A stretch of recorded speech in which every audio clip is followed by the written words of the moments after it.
10 juta rupiah. Ditambah tunjangan lainnya menjadi 20 juta rupiah. Dia mampu memberikan lebih untuk ibu. Diberikannya 1,5 juta sebulan. Enggak cukup. Ya, enggak cukup. Enggak memungkinkan untuk memenuhi semua kebutuhan bahkan sampai ke dapur.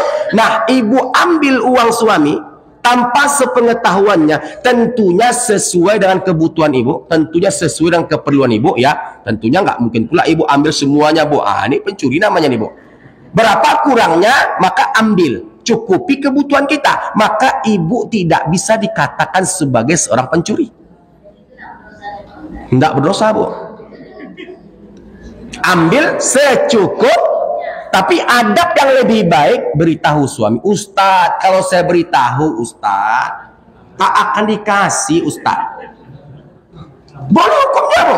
Bapak, bagus Pak, terus terang Pak, mulai sekarang Bapak transparan Pak, kasih ibu uang cukup-cukup. Kalau tidak Pak, alamat nanti dompet kita akan diambil oleh istri kita. Ibu jangan pula sampai salah paham. Kajian kami pagi hari ini di Masjid Dakwah dengan tema istri boleh mencuri uang suami. Ini parah pula, Bu, ya. Saya mengambil dalam keadaan darurat. Ustadz, apakah antum berbicara ada dalilnya? Ada, Pak. Seperti yang kami katakan tadi, buka Fatwa Nurun al-Darab. Syekh Muhammad bin Shalih Utsaimin mengutip daripada dalil yang terjadi dalam kitab Syiar A'lamin Nubala yang dikarang oleh Imam Az-Zahabi rahimahullah, yang mana ketika penaklukan kota Mekah, Nabi bersama 10.000 pasukan dari Madinah menaklukkan kota Mekah. Sampai-sampai ketika itu Pak Julian, Nabi berkata, yang masuk Ka'bah dia aman, yang masuk rumah Abu Sufyan dia aman, yang masuk rumahnya sendiri dia aman. Nah, ketika itu manusia berbondong-bondong masuk Islam. Orang-orang kafir Quraisy berbondong-bondong masuk Islam. Idza jaa nasrullahi wal fath wa ra'aitan nasa yadkhuluna fi dinillahi afwaja. Nah, di antara mereka yang masuk Islam itu adalah Hindun binti Utbah, istrinya Abu Sufyan. Masuk Islam, menyatakan keislamannya kepada Nabi alaihi salatu wassalam. Nah, setelah itu Hindun curhat ke Nabi. Ibu tahu Hindun, Bu? Sahabiyah yang dulunya ketika perang Uhud mengunyah-ngunyah merobek jantung Hamzah. Hindun binti Utbah masuk Islam. Ya Rasulullah, wahai kekasih Allah, aku ingin menyampaikan sebuah perkara. Apa itu? Kata Nabi alaihi salatu wassalam, aku punya suami yaitu Abu Sufyan, orangnya sangat pelit sekali. Apa yang harus aku lakukan? Maka Nabi katakan, wahai Hindun, ambillah uang Abu Sufyan secukupnya, seperlunya. Walau dia tak mengetahuinya, ambillah uang Abu Sufyan secukupnya, seperlunya, tanpa sepengetahuannya. Apakah Nabi mengajarkan Hindun mencuri? Hindun mengambil haknya yang ditahan. Nah, begitu pula istri mengambil haknya yang ditahan oleh suami. Jadi bapak nggak boleh menahan hak istri, Pak. Berapa kebutuhannya, berapa uang dapurnya, berapa uang bedaknya, berapa uang bajunya, berapa uang jajannya, Pak, itu perlu diperhatikan oleh suami. Nggak mungkin beras aja dimakan oleh ibu, Pak. Tentu ada bakso bakarnya, ada satenya, ada kebabnya, ada es krimnya. Perlu, Pak. Jadi bedakan mana uang belanja istri, mana uang nafkah istri. Pagi hari ini, Pak, ibu-ibu senyum-senyum, Pak. Bedakan, Pak. Dan itulah agama kita, itulah sunnah. Bedakan uang nafkah. Uang nafkah itu wajib, Pak, dengan uang belanja. Bu, selamanya ibu makan nasi, Bu. Selamanya ibu makan nasi, tentunya lidah nih, Pak, bervariasi, beragam. Ingin pula mencoba, entah itu bakso bakar lah, entah itu bakso lah, entah itu soto lah, entah itu sate lah. Nah, kesimpulannya kalau suami mampu, nggak pula bisa dipaksakan, Bu. Bila suami tak mampu, dalam kitab Fiqh Sunnah yang dikarang oleh Imam Syed Sabiq, maka kita berpasrah dengan keadaan. Suami pekerja serabutan, dia mampunya memberikan kita 1 juta rupiah, tak bisa lebih, Pak, karena itu kemampuannya. Maka kita menjadi istri yang qanaah, istri yang berkecukupan, ikhlas karena Allah, menerima keadaan. Nah, beda cerita kalau suami mampu. Kalau suami mampu, maka suami itu wajib untuk memberikan kebahagiaan kepada istrinya, kebahagiaan, kesejahteraan untuk istrinya, yaitu ketika mereka hidup di dunia, maka suami memberikan kebahagiaan yang sempurna, kebahagiaan yang paripurna kepada istrinya, mencintainya, memenuhi semua kebutuhan-kebutuhannya. Dapat dipahami, Pak?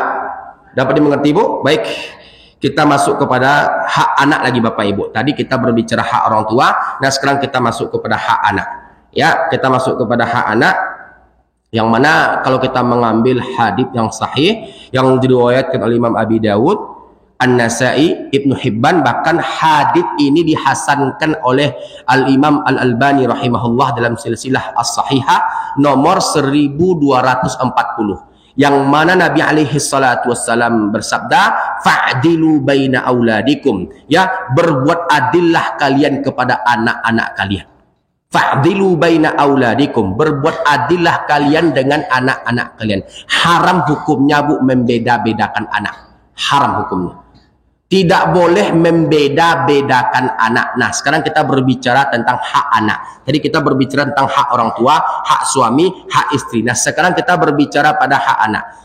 Bapak Ibu yang dimuliakan Allah Tabaraka wa Ta'ala, kalau kita membuka ya hadits yang sahih yang diriwayatkan oleh Imam Al-Bukhari dalam kitab Al-Hibah, Muslim, kitab Al-Hibah, dan At-Tirmidzi, kitab Al-Ahkam, bahwasanya kalau kita melihat daripada sebuah riwayat yang mana Nabi alaihi salatu wassalam ya tentang kisah An-Nu'man bin Bashir, bahwasanya ayahnya datang membawanya kepada Nabi alaihi salatu wassalam. Jadi An-Nu'man bin Bashir ya dibawa ayahnya kepada Nabi alaihi salatu wassalam, dan ayah An-Nu'man ini Bapak Ibu yang dimuliakan Allah itu berkata kepada Nabi, sungguh aku telah memberi pemberian berupa seorang budak milikku kepada anakku ini, kata ayah An-Nu'man bin Bashir.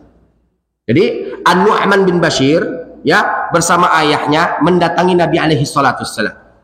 Jadi ayah An-Nu'man ibn Bashir berkata kepada Nabi alaihi salatu wassalam bahwasanya anakku ini telah aku berikan budak kepadanya. Kemudian Rasulullah sallallahu alaihi wasallam bersabda, apakah semua anakmu kau beri seperti anakmu ini? Maka jawaban ayah daripada An-Nu'man bin Bashir, tidak ya Rasulullah. Maka Nabi berkata, Nabi bersabda, apakah engkau ingin semua anak-anakmu berbakti kepadamu dengan bakti yang sama? Maka apa jawaban daripada ayah An-Nu'man bin Bashir? Ingin ya Rasulullah. Maka oleh karenanya kata Nabi, jangan pernah kau pilih kasih dengan anak-anakmu. Syekh Abdul Ghani An-Nablisi berkata, pilih kasih orang tua terhadap anaknya akan menimbulkan permusuhan. Pilih kasih orang tua terhadap anaknya akan menimbulkan permusuhan, kedengkian dan kebencian di antara sesama anak-anak itu sendiri. Kemudian akibat selanjutnya akan terjadilah pemutusan hubungan kekeluargaan yang disebabkan oleh sikap pilih kasih orang tua mereka. Nah, nampak tuh Pak? Nampak tuh Bu? Kita punya anak, satu kita tinggikan, satu kita jatuhkan, satu kita sekolahkan, yang satu lagi kita biarkan. Intinya Bapak Ibu, pilih kasih orang tua kepada anak-anaknya berpotensi melahirkan perselisihan, permusuhan di kemudian hari. Jadi Pak, kalau kita ingin menyenangkan satu anak, senangkan semua anak. Jangan sampai kita memilah-milih anak untuk kita bahagiakan. Kenapa? Kita akan dimintai pertanggungjawaban nantinya pada hari kiamat. Nah Bapak Ibu yang dimuliakan Allah, yang tidak berbuat adil kepada anak-anaknya nanti akan dihisab oleh Allah Tabaraka wa Ta'ala. Hati-hati, kullukum ra'in wa kullukum mas'ulun an ra'iyatih. Setiap kalian pemimpin, dan setiap pemimpin akan dimintai pertanggungjawaban dari apa yang dia pimpin. Nah maka oleh karena itu ketika kita tak berbuat adil kepada anak-anak kita, yang sehingganya terjadi permusuhan di kemudian hari, maka itu merupakan tanggung jawab kita yang kita akan dimintai pertanggungjawaban oleh Allah Tabaraka wa Ta'ala. Dapat dipahami Pak? Nah Ustadz, saya punya ayah. Semenjak kecil kami ditelantarkan olehnya.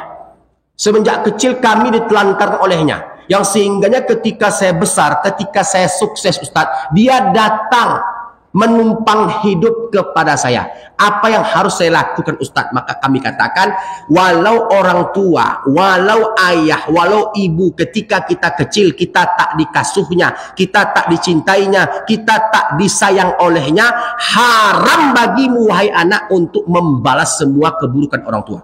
Karena bukan hakmu menghukumi mereka.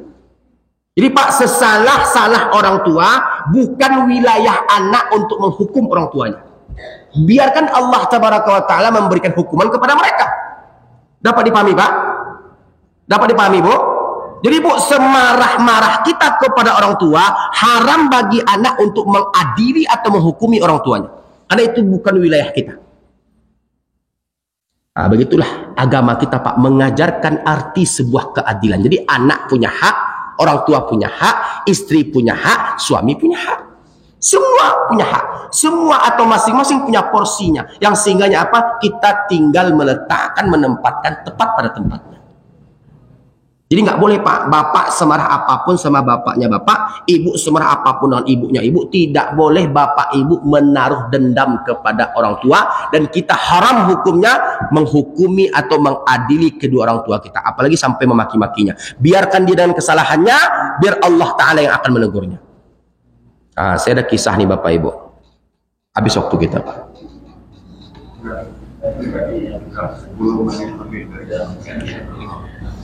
Ini dampak Pak. Ini dampak Pak Julian, ya. Dampak yang sangat-sangat luar biasa akibat dari orang tua pilih kasih dengan anak-anaknya. Jadi Pak, saya akan konsultan syariah Pak. Bukan bermaksud untuk pamer Pak ya. Saya mohon maaf. Saya menyebutkan ini karena memang banyak masyarakat atau jemaah berkonsultasi kepada kami tentang problematika rumah tangga. Baik itu tentang masalah tolak, zihar, ila, li'an, rujuk dan yang lain sebagainya, bahkan sampai dengan masalah pembagian harta warisan dan yang lain sebagainya. Bahkan Bapak Ibu, kita tak sekali dua kali Pak, kadang-kadang bolak-balik ke pengadilan agama untuk memediasi Pak. Saya bukan mediator PA, bukan mediator pengadilan agama. Saya hanya orang yang sifatnya ketika diminta untuk memberikan pencerahan atau mediasi kepada pihak-pihak yang tergugat dan pihak-pihak yang menggugat, berusaha untuk supaya jangan sampai bercerai. Begitulah kira-kira Pak. Jadi Bapak Ibu, kalau ada melihat saya hilir mudik di pengadilan agama, bukan saya yang bercerai ya Bu ya, bukan saya yang bercerai, saya menangani kasus perceraian. Ada Pak Julian, waktu itu saya hilir mudik Pak di bulan September sampai 4 kali dalam sepekan.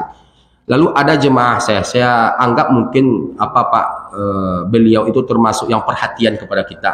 Ustadz, apa kata beliau kepada saya Pak? Ustadz yang sabar Ustadz. Masih banyak pengganti yang lain Ustadz. Kalau Ustadz mau, saya bantu carikan. Maksud Bapak apa?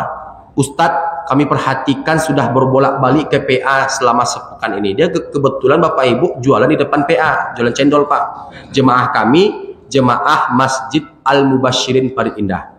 Jadi kasihan dia Pak melihat saya bolak-balik ke pengadilan agama. Dikiranya saya bercerai. Maksud Bapak, iya Ustadz hilir mudik bolak-balik ke PA, Ustadz bercerai kan? Bukan saya yang bercerai Pak, ini Pak dokternya yang bercerai, saya bilang gitu. Jadi jangan salah sangka. Jadi Bapak Ibu, saya bolak-balik ke PA itu Pak mengurusi kasus perceraian, mediasi Pak, supaya jangan sampai mereka bercerai itu sampai bercerai. Nah Bapak Ibu yang dimuliakan Allah, ada dampak buruk Bapak Ibu yang pernah menjadi sebuah pengalaman. Waktu itu Pak, ada telepon yang masuk ke nomor kami, yang mana ada orang tua, ibu dan ayah, dia punya 5 anak. Anak pertama, anak kedua, anak ketiga, anak keempat, anak kelima. Jadi anak kedua ini Bapak Ibu membuat atau memberikan perubahan sikap yang sangat luar biasa. Kalau boleh dikata, anak kedua ini sangat benci kepada saudara-saudaranya yang lain. Umur mereka bukan muda Pak. Anak kedua itu umurnya 52 tahun. Anak pertama umurnya 58. Anak ketiga mungkin di bawah 50. Intinya nggak semua saya tanya. Nah Bapak Ibu yang dimuliakan Allah, intinya sepertinya dia dingin dan menutup hati dengan saudara-saudara kandungnya. Dan bahkan kalau kita tengok secara sepintas, memutuskan silaturahmi dengan saudara-saudara kandungnya. Nah singkat cerita, diselesaikanlah di rumah kami Bapak Ibu, di Jalan Kereta Api, di Markaz Tahfidz Al-Fatih. Jadi Bapak Ibu, ketika saya tanya, kenapa Pak seperti itu? Bukankah Nabi alaihi salatu wasallam bersabda, la yadkhulul jannata qati', yakni qati' rahim, tidak masuk surga orang-orang yang memutuskan tali silaturahmi. Tidakkah Bapak takut dengan ancaman ini? Kata saya Bapak Ibu. Nah, apa katanya Pak ketika itu Pak? Mengamuk dia Pak kepada saya. Ustadz tidak tahu apa yang terjadi. Ustadz jangan hukumi seseorang sepintas atau sepihak saja. Izinkan aku bercerita di hadapan Ustadz, di hadapan kedua orang tuaku, di hadapan saudara-saudari kandung. Silahkan Pak. Begini Ustadz, Aku berlima bersaudara. Aku anak kedua. Aku anak kedua dari 5 bersaudara. Ustadz, dari kecil, aku tidak disayang oleh kedua orang tua. Dan ucapan aku ini didengar oleh orang tuaku langsung, di depan orang tuaku langsung. Di saat lebaran, hanya aku yang tak dibelikan baju lebaran. 4 saudaraku dibelikan baju lebaran. Ada sesuatu yang salah, aku menjadi sasaran kemarahan ayahku, kemarahan ibuku. Contohnya, lauk habis, aku disalahkan, padahal bukan aku pelakunya. Uang hilang, aku disalahkan, padahal bukan aku pelakunya. Ya, ini rusak, itu hilang, aku yang disalahkan, padahal bukan aku pelakunya. Nah, yang berikutnya Ustadz, di saat saudaraku punya seragam baru untuk bersekolah, hanya aku yang pakai pakaian bekas. Bahkan yang lebih parahnya, sepatu bolong, celana tambal-tambal, ya bahkan sampai di kabek jo tali, ngerti bahasa Minang, Bu? Sampai ditusuk jo samek, tahu samek, Pak? Begitu Pak aduannya di depan kami Bapak Ibu, begitu ceritanya. Bahkan Ustadz, aku adalah anak di antara 5 anak kedua orang tuaku yang dibiarkan mencari uang sendiri karena aku tak pernah diberikan uang jajan oleh ayahku, oleh ibuku. Sampai aku menjadi tukang loper koran di pasar pusat, tukang semir sepatu di pasar pusat. Cerita dia, Bu. Sampai tengah malam aku pulang, belum lagi bertengkar dengan para preman, diambil uangku, dipukul lah. Begitu Pak. Dan bahkan orang tuaku menyatakan dengan terang-terangan dia benci kepadaku ketika aku kecil. Pokoknya semua penderitaan, semua pahitnya kehidupan dirasakan ketika kecil Bapak Ibu. Bahkan Bu, untuk kuliah katanya, sampai dengan kuliah Ustadz, orang tuaku sempat berkata yang sampai hari ini perkataannya tidak akan pernah bisa aku lupakan. Kalau ada orang pitih kuliah, kalau nak doang pitih ancang diam. Saya ulang sekali lagi Pak, kalau ada orang pitih kuliah, kalau nak doang pitih rancang diam. Sementara 4 saudaraku kuliah sampai selesai, sampai orang tuaku gadai tanah, gadai sawah, jual ini, jual itu.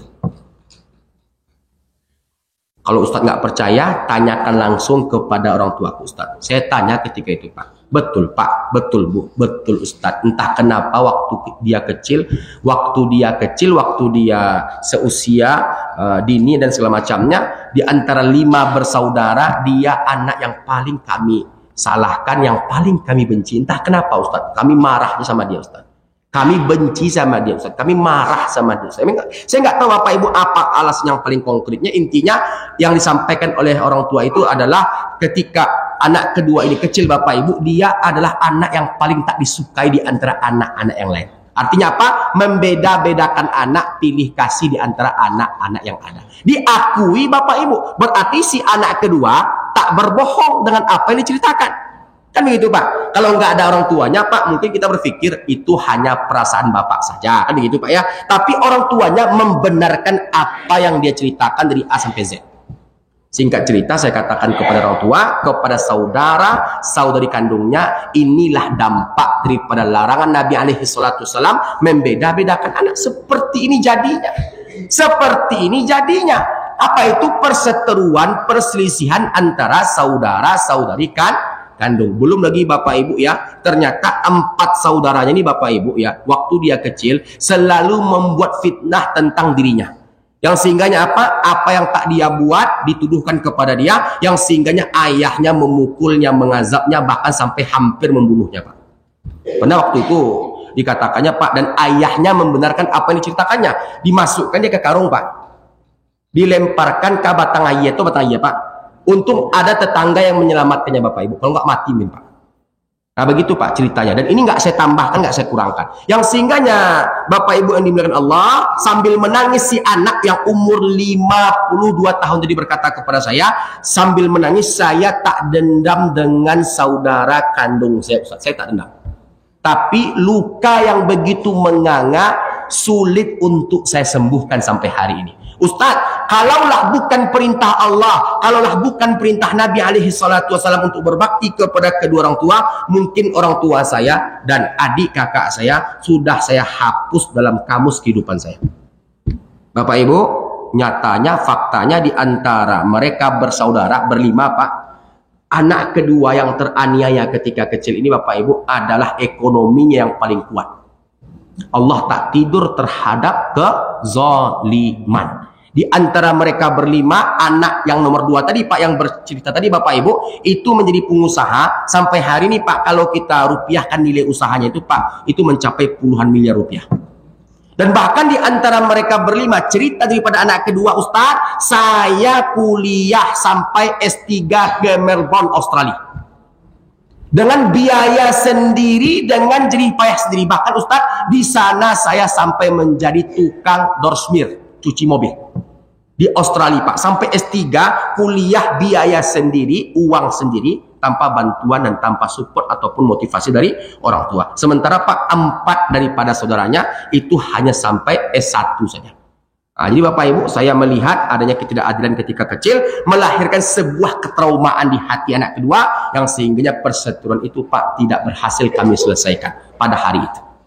Nah, Bapak Ibu, ada sebuah pesan sebelum kami tutup dengan membaca doa kafaratul majelis. Ada sebuah pesan yang ingin kami sampaikan kepada kita semua pada pagi hari ini, bahwasanya bangkitnya seseorang yang sering disepelekan, bangkitnya seseorang yang sering diremehkan, itu biasanya Bapak Ibu akan sulit untuk ditumbangkan. Hati-hati, Pak. Hati-hati, Bu. Jangan pernah kita menyepelekan orang. Jangan kita pernah meremehkan orang. Mentang-mentang menantu kita miskin, mentang-mentang anak kita miskin, tak kita pedulikan.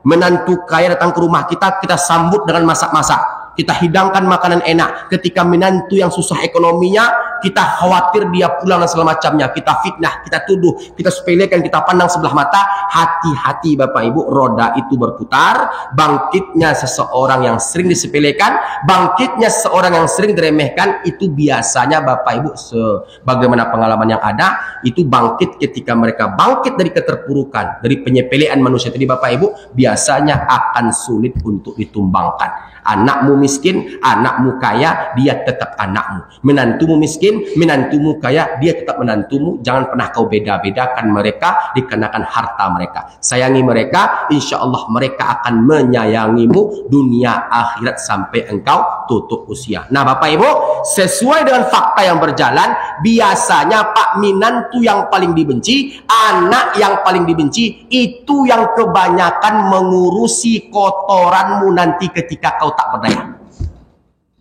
Biasanya Pak, ini sesuai pengalaman yang berjalan Pak, menantumu yang kau benci, menantumu yang kau cicilkan, menantumu yang kau sisihkan, anakmu yang kau hina, anakmu yang kau anggap tak penting, itu biasanya ketika kau tak berdaya, dia yang serta-merta dengan penuh kasih sayang memandikan tubuh rentamu. Hati-hati Bapak Ibu. Jangan pernah kau beda-bedakan anak, karena sungguhnya anak itu adalah ciptaan Allah yang punya perasaan dan punya hak untuk membela diri. Paham Pak? Paham Bu? Nah, kajian kita belum tuntas, belum selesai karena waktu kita telah habis. Habis waktu kita Pak. Ada untuk tanya jawab sebentar? Bisa? Ada pertanyaan Pak? Yang ingin bertanya persilahkan. Habis? Oke, baik Bapak Ibu yang dimuliakan Allah Tabaraka wa Ta'ala, berhubung waktu kita sangat singkat sekali, sementara kajian kita membutuhkan 2 pertemuan lagi. Mudah-mudahan pertemuan kita pada pagi hari ini diberikan keberkahan oleh Allah, kita dijaga oleh Allah sampai kita tutup usia, diberikan perlindungan oleh Allah Tabaraka wa Ta'ala sampai kita meninggal dunia. Intinya Bapak Ibu, orang-orang beriman, orang-orang Islam, hamba Allah, umat Nabi alaihi salatu wasalam adalah orang-orang yang sangat mencintai kedua orang tuanya, mendoakannya, dan mudah-mudahan pertemuan kita pada pagi hari ini mendatangkan ampunan Allah, mendatangkan keberkahan dari Allah Tabaraka wa Ta'ala. Hadza wa sallallahu ala nabiyina Muhammad wa ala alihi wa sahbihi ajma'in. Subhanakallahumma bihamdihi, subhanakallahumma bihamdika, asyhadu an la ilaha illa anta astaghfiruka wa atubu ilaih. Assalamualaikum warahmatullahi taala wabarakatuh. Waalaikumsalam.